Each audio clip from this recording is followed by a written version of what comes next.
réfléchir sur le mot créa. Dieu créa. Je suis rentré dans l'origine de ce mot créa. J'ai découvert que ce mot signifie bara. Alléluia. Bara, ça veut dire bénir. Ça veut dire apporter une faveur. La faveur de Dieu, c'est ce qui a donné le mot baraka ou barak. La faveur de Dieu qui donne la chance à l'homme. La faveur de Dieu qui donne les opportunités à l'homme. Dieu bara. Dieu créa le ciel et la terre. Mais vous allez comprendre avec moi que ce n'est pas la première fois que la terre a existé. La terre avait déjà existé. Pourquoi? Il est écrit, la terre était informe et vide. Donc l'action s'est passée après. Après on nous a expliqué pourquoi est-ce que Dieu a... Pourquoi? Parce que la terre était informe. Et vous comprenez, vous et moi, qu'il y a des choses qui sont passées pour que la terre devienne informe. Parce que Dieu ne peut pas créer quelque chose que ce brillant qu'on appelle Lucifer. Lorsque Lucifer a été précipité, c'est pendant ce moment. Avant que l'homme soit créé, Satan était déjà précipité. Et là où le diable descend, il ne laisse pas la paix.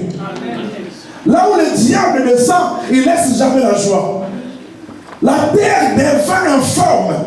Le diable vient déformer la vie des gens. Quand le diable vient dans ta vie, il n'amènera pas une bonne forme. Il viendra pour te déformer. Et nous vivons avec des gens qui sont totalement déformés. Les gens qui vivent des choses mais terribles.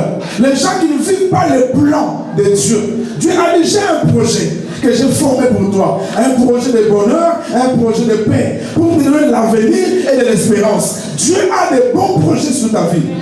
Je dis que Dieu a de bons projets sur ta vie. Dieu ne peut pas créer quelqu'un pour souffrir.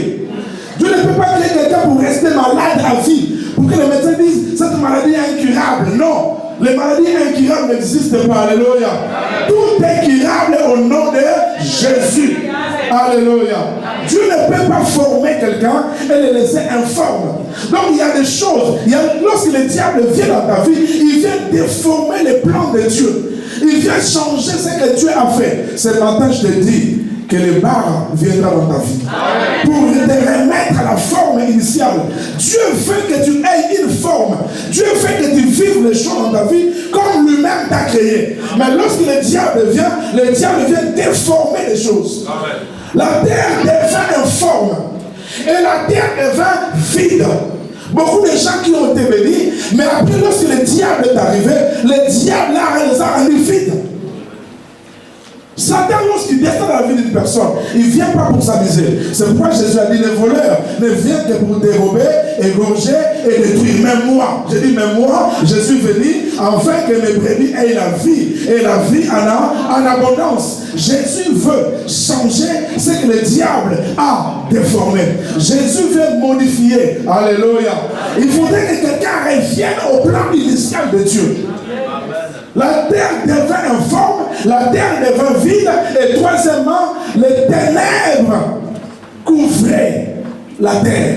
Donc quand le diable vient, il vient s'asseoir pour qu'il n'y ait pas la lumière. Ce matin, la lumière de Jésus va apparaître. La terre est devenue informe, vide, et il y avait les ténèbres partout. Pour que Dieu change la vie d'une personne, Dieu doit parler. Je dis que Dieu doit d'abord parler. Qu'est-ce que Dieu a fait? Il dit, je vais faire des choses sur cette terre. Mais la terre est informe. La terre est vide. Et il y a des ténèbres partout. Dieu a parlé. La Bible dit, Dieu dit que la lumière soit. Alléluia. Dieu a béni. Dieu créa. Que la lumière soit. Et la lumière fut. Amen. Tu peux commencer à parler en langue. Tu peux commencer à voir des visions. Mais ton problème demeure. Il faut que Dieu parle. Ce matin, Dieu doit parler. Amen. Il faut que Dieu parle dans la vie d'une personne. Seigneur, un seul mot suffira pour changer le sens de ma vie. Un seul mot de toi suffira. On a besoin que Dieu parle. Et lorsque Dieu parle, il bénit. On appelle ça bénédiction. Amen. Benedicere, bien parler. Il faut que Dieu parle, mais Dieu parle bien sur ta vie. Alléluia. Parce que toute grâce excellente, tout don parfait descend d'en haut.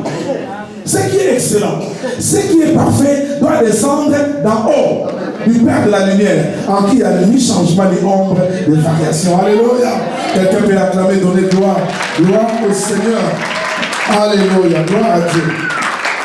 Je voudrais savoir ce que signifie quand Dieu a parlé.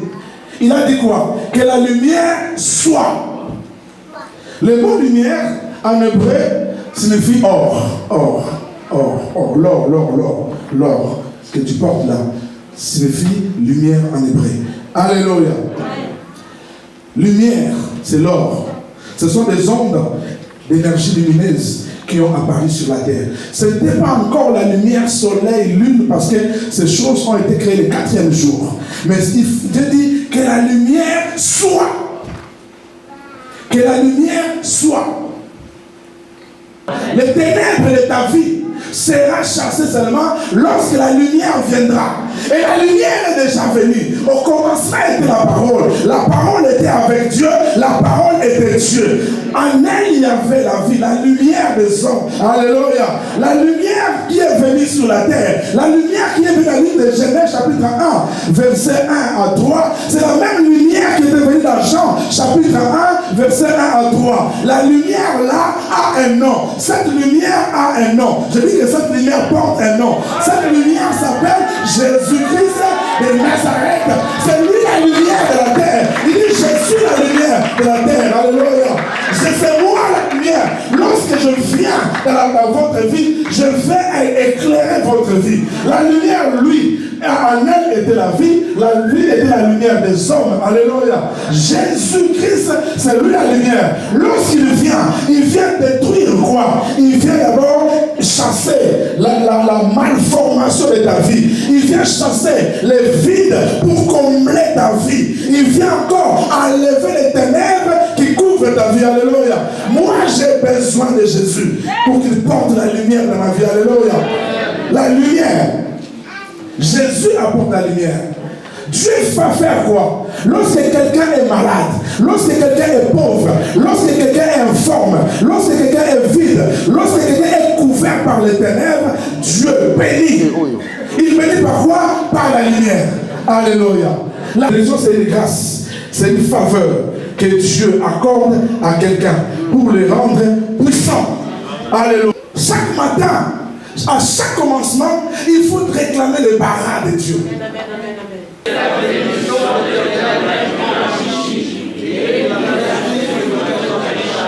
Analysons un peu ce verset. C'est la bénédiction de l'Éternel qui enrichit. Et il ne la fait souffrir d'aucun chagrin. C'est la bénédiction. Avant, moi, je croyais que lorsqu'on te dit, tu seras béni, ça veut dire que tu deviendras multimilliardaire. C'est la bénédiction. Je commence d'abord par c'est la bénédiction. Lorsqu'on dit c'est la bénédiction, ça veut dire qu'il y avait un concours.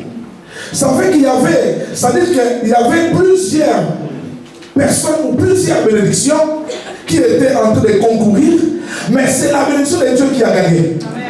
C'est la bénédiction de Dieu qui enrichit. Je vous informe qu'il y a plusieurs bénédictions. Le diable même pouvait dire au Seigneur Jésus, si tu t'agenouilles devant moi, je te donnerai la richesse de cette terre-là. Donc je te bénirai. Il y a plusieurs bénédictions.